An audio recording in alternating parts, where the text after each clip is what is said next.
बोले बांके बिहारी लाल की। बड़े धूमधाम से नंद महल में भगवान श्री बांके बिहारी लाल का जन्मोत्सव मनाया जा रहा है। सुखदेव जी कहते राजन, अष्टमी के दिन भगवान का प्राकट्य हुआ और नवमी तिथि के दिन नंद महामहोत्सव आरंभ हुआ। आज यशोदा मैया ने भंडार घर के दरवाजे खोल दिए। हाथ में जो भी आ रहा है, सोना चांदी हीरे मोती सब लुटाए जा रही है।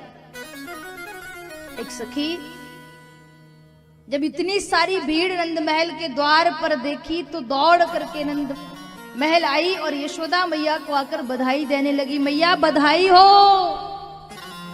और जब बधाई दी तो यशोदा मैया ने एक चांदी की थाली उठाई और उस सखी को दे दी। अब चांदी की थाली बधाई में मिली तो महाराज उसकी तो खुशी का ठिकाना नहीं रहा।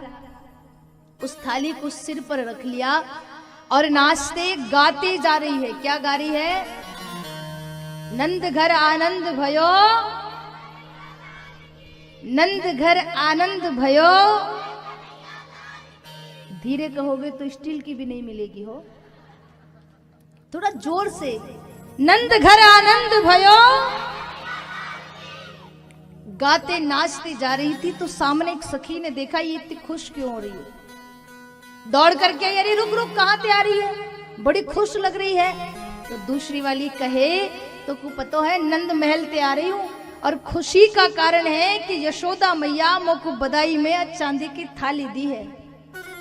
दूसरी वाली कहे बस इतने से मैं समझा दी। बोले मतलब ये कि तोको तो बस चांदी की थाली दी है, मोको देख यशोदा मैया बधाई में सोने को हार दियो है। गोपी कहे मैं तो समझ रही थी कि मुझे ही मिला है, ये तो भेदभाव हो गया, अब क्या करूं। फिर गई, अरे ओ मैया नहीं चाहिए तेरी चांदी की थाली। क्यों? बोले वाह गोपी को तू सोने को हार दियो और मोको बस चांदी की थाली, ये तेरी चांदी की थाली वापस। मैया तू भी सोने को हार ले जा। अब सोने का हार मिल जाए बधाई में तो कितनी खुशी होगी, आपसे ज्यादा और कौन जान सकता है। अब तो और तेज तेज गा रही है, नंद घर आनंद भयो, नंद घर आनंद भयो। फिर एक तीसरी गोपी ने देखा, दौड़ कर आई, अरे रुक रुक रुक, कहां से आ रही है, बड़ी खुश है, नाच भी रही है, क्या हुआ?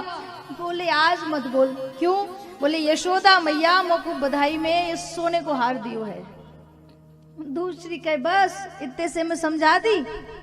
बोले मतलब ये कि तोको तो बस सोने को ही हार दियो, मोको देख हीरन को हार दियो है मैया ने। अब फिर गड़बड़ी है गई, फिर दौड़ कर गई, अरे ओ मैया एक गोपी को तो हीरन को हार दियो, मोको बस सोने चांदी में समझा रही है, नहीं चाहिए ये सोने का हार।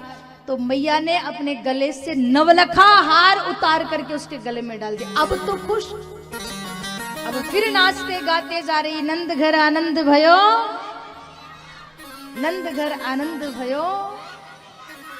चौथी गोपी मिल गई, अरे रुक कहां से आ रही है, इतनी खुशी की पैर जमीन पे नहीं टिक रहे, क्या हुआ ऐसा?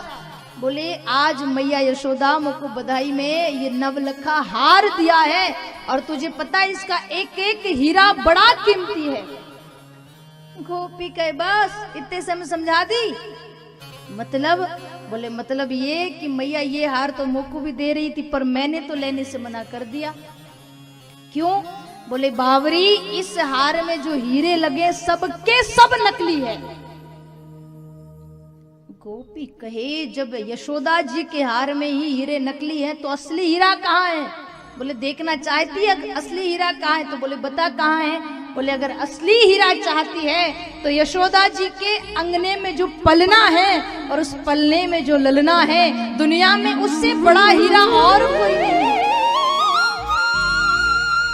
और जिसने उस हीरे को पा लिया फिर उसे दुनिया के ये कांच और पत्थर के टुकड़ों की जरूरत नहीं पड़ती।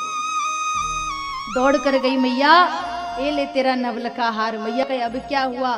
बोले मुझको नहीं चाहिए, मुझको एक बार तेरे लल्ला का दर्शन करा दे। और अगर बधाई भी देनी है मैया तो आशीर्वाद की बधाई दे। तब तक एक बूढ़ी मैया ने देखा कि नंद महल पर इतनी भीड़, अरे ओ यशोदा का भयो है, जो ही मुंह खोला तो एक सखी ने माखन का लोना उठाया और मैया के मुंह में, मैया नंद घर आनंद भयो है। और बूढ़ी मैया यशोदा मैया के पास जाकर के बधाई मांगती है। आप में से चाहती है ना मैया से बधाई लेना? भाई हम तो चाहते हैं, आप में से कोई चाहता हो तो गाएगा मेरे साथ।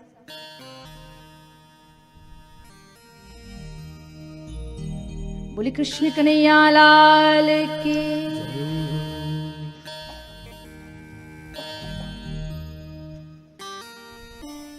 यशोदा आखिरी समय चल रहा है जीवन का, क्यों ना एक और बार अच्छे से सज धज के तैयार हो जाऊं। मैया के क्या क्या चाहिए? बोले लहंगा, चुनर, चोली, हरवा, नथ, बिंदिया, झुमके, चूड़ियां, पायल, करधनी सब दे दे। मैया ने दे दिया तो फिर कहती यशोदा सब कुछ तो दे दियो, नेक सी कमी रह गई। काहे की? बोले अरे यशोदा, नेक आंखन को कजरा और नेक होठन की लाली और दे दे, वो भी दे दियो।